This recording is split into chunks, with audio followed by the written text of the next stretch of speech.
Hi, welcome everyone. So my name is Trina Dunning, the International Manager here at LIC, head office in Hamilton in New Zealand. And I've got Emma Gardiner here with me today. Emma is part of the New Zealand Markets Genetics team. Thank you, Emma, for joining me. And you're going to tell us a little bit about New Zealand farmers, what strategies they use for accelerating genetic gain on farm. Yes, that's right. Yep. So within my role within the New Zealand Markets Genetics team, I visit farmers around New Zealand and I help them format their breeding plans moving forward. I also am a 240 cow sharemilker just north of Hamilton. So it's really one of the things that I really like about my role is that I'm able to apply it practically as well within my own herd. So it's quite cool. In and around cows and bulls all day, every day. Excellent. And Emma, you've travelled overseas as well. You've seen a lot of our farmers who use our LIC genetics and how they perform in overseas farms also. Yes, I've been very lucky to be able to have given those opportunities to be able to look at different farming systems around the world, which is, as a cow nerd, it's pretty awesome to be able to see. Great. So if we talk about accelerating genetic gain and herd improvement, can you give us an idea of what does this mean? What are the kind of pillars or levers that farmers are looking at and what they can pull? Yeah. So we always talk about the 4 levers that you can pull within a breeding plan to help increase genetic gain on farm. So genetic gain looks very different to different farmers. So for example, it might be that within New Zealand we have the BW index, so a farmer might want to place genetic gain on that specific index. But also you can place genetic gain on udder overall, fertility, capacity, anything really, anything that is going to be heritable from those genetics. So the fastest way that you can do that is by pulling the levers of the bulls that you use, the cows that you keep, the bulls that you use, the cows that you breed from, the calves that you keep, and also having really good reproductive performance as well. And so with good repo, heat detection? Yes, heat detection is very, very critical. If you miss a heat, it can really end up costing you, especially, again, within that pastoral system. We've only got a very, very short window to get cows and calf. So being able to identify cows that are bulling is really, really important. So within New Zealand, we use a mixture of tail paint. We use a number of different aids, so tail paint. Then there's a number of farmers using the beacon heat detection aid, so whether or not that's the heat patch or the scratchy. We're also seeing more farmers obviously undertaking collar technology as well, which then helps them really narrow down and give that cow the best chance of getting in calf through the utilisation of that insemination window. Great. So regarding cows that you keep, so not all cows are created equal, we know. So what sort of opportunity is there for a farmer to lift herd improvement looking at their cows? Yeah, it really hinges on the amount of information that they're able to gather from those elite cows within their herd, or their whole herd in general. But the idea is that you're only breeding from that sort of top 25, 20, at a push 30% of your herd. So that you can really accelerate those gains. And again, as previously mentioned, genetic gain can look like a number of different things to whatever the farmer's goal is. So it could be focusing on componentry, fertility, etc., etc. Yes, breeding from your top 25%, important. Yes. And then the heifers that you bring into the herd each year, how important it is for those heifers to be the best, bred from the best, of the best. Yes, absolutely, and within that comes into how well the heifers are grown as well. So the heifer management is really, really important. Being able to utilise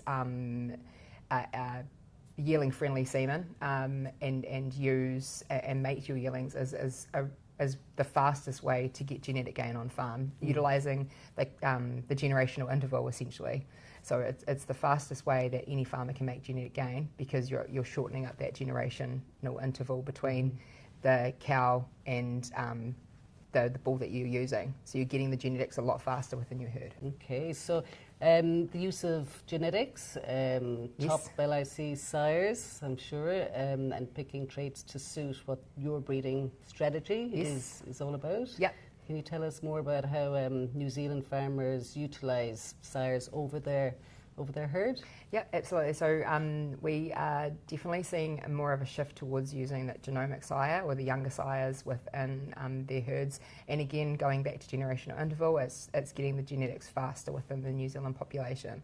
That doesn't necessarily mean to say that bulls that are proven aren't useful as well. So we've got bulls like Gallant, who is being utilised well over the world, and is still available within our New Zealand catalogue, and New Zealand farmers are still utilising him as well. It's leveraging off our sire proving scheme, which is world leading, or one of the biggest ones within the world. So for our sire proving scheme, we have a selection of bulls that are put into a farmer's herd, and it's really measuring them within the New Zealand pastoral system. So that's one of our big competitive advantages within New Zealand and overseas, is that our genetics have been proven within a pastoral farming system. Perfect. You mentioned a lever being reproduction. Yes. So what sort of strategies do New Zealand farmers use to get good repo? Yeah, so reproduction is very, very complex, and sometimes when you've had poor reproductive performance, it can leave you pulling your hair out wondering what went wrong. So what we really focus on is, obviously, we talk about, in New Zealand, we talk about the fertility cake. Mm-hmm. So the base level is that good nutrition, being able to fully feed the cows to their potential, moving into good health practices, making sure they've got the adequate minerals intake, and then the sort of the icing on the top is fertility and genetics, because fertility is only 2% heritable between each generation. It will accumulate over time, but you're not going to get really, really fast gains between each generation. Mm-hmm. So if you were to look at New Zealand farmers, is there something different or new that they've been doing, we'll say currently, that they didn't do a few years ago? Yeah, it's quite interesting. We've seen a huge uptake in the use of sex semen within the New Zealand farming system. So I still remember when my father was in charge of the herd, him ringing me and saying, I'm going to give this sex semen a go. And that was only sort of like 5 years or 6 years ago. So it's quite cool to see more and more farmers use it. It's now becoming like a really integral part of farmers' breeding schemes. And in the use of sex semen, there's probably the use of that beef as well coming in? Yeah, so it's definitely, we are not wanting to sort of, I always say it on farm, like we're not wanting to waste any uteruses here, because every cow has a purpose and it can add to a farmer's bottom line. So the use of beef within the New Zealand farming system again is becoming very, very important. So we've got some farmers that are pushing gains so quickly that they're using sex over their top 25%, conventional over the next 25%, and then even just chucking half their herd to beef. Right. And that's they're able to really make great gains on that. And short gestation as well is something I think that's kind of more of a new kind of a strategy, especially in a seasonal pasture farming system. Yeah, absolutely. So we've got short gestation Hereford that is able to be used, and a lot of farmers use it as a little bit of a break between their replacements and the use of our SGL dairy, because the SGL dairy calves do come out looking like replacements. So we use that white face buffer in there so that they know that once the white face starts hitting the ground, they know that the next calves that come out will be the SGL dairy. So Emma, the future, do you see any different innovation, different strategies happening that you think might happen on farm in the future? Yeah, there's more and more farmers that are really looking to utilise as much information that they can gather from their herd as possible. So one of these is the use of genomics or parentage testing as well. As you know, Trina, not all great cows and great sires create a great offspring. So we are, so more and more farmers are really using that parentage information from genomics to ensure that whatever that the genes that are presented to the farmer within the calf are going to end up being the best for where that herd is wanting to go. Also, just that parentage matching, it's one of those things that really takes the guesswork out of farming. when you've got 50, 60, 70 cows being calved all in one day, and you're walking out into the paddock and there's just calves everywhere, and there's so much mismothering that goes on, being able to utilise that parentage testing is really, really important. Okay, so it sounds like using more information, understanding your cows, and then applying best practices is the way that things are going. Absolutely, and that's a big part of my role is taking that information and distilling it down and to make so that the farmers can make really easy decisions on farm, because there's so much, so there's so many decisions that a farmer has to make every day. So if I can help bridge that gap in any way, it's job well done.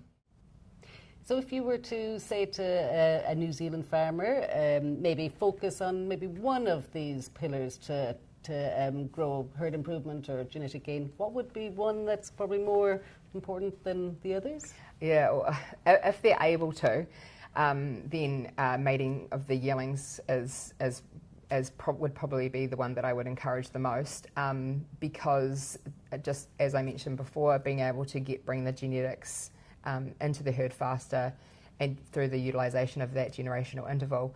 Not every farmer in New Zealand has the ability to mate their yearlings, so a lot of them are kept off farm, and then we've also, whether or not they've got suitable facilities for doing a synchronised plan or anything like that as well.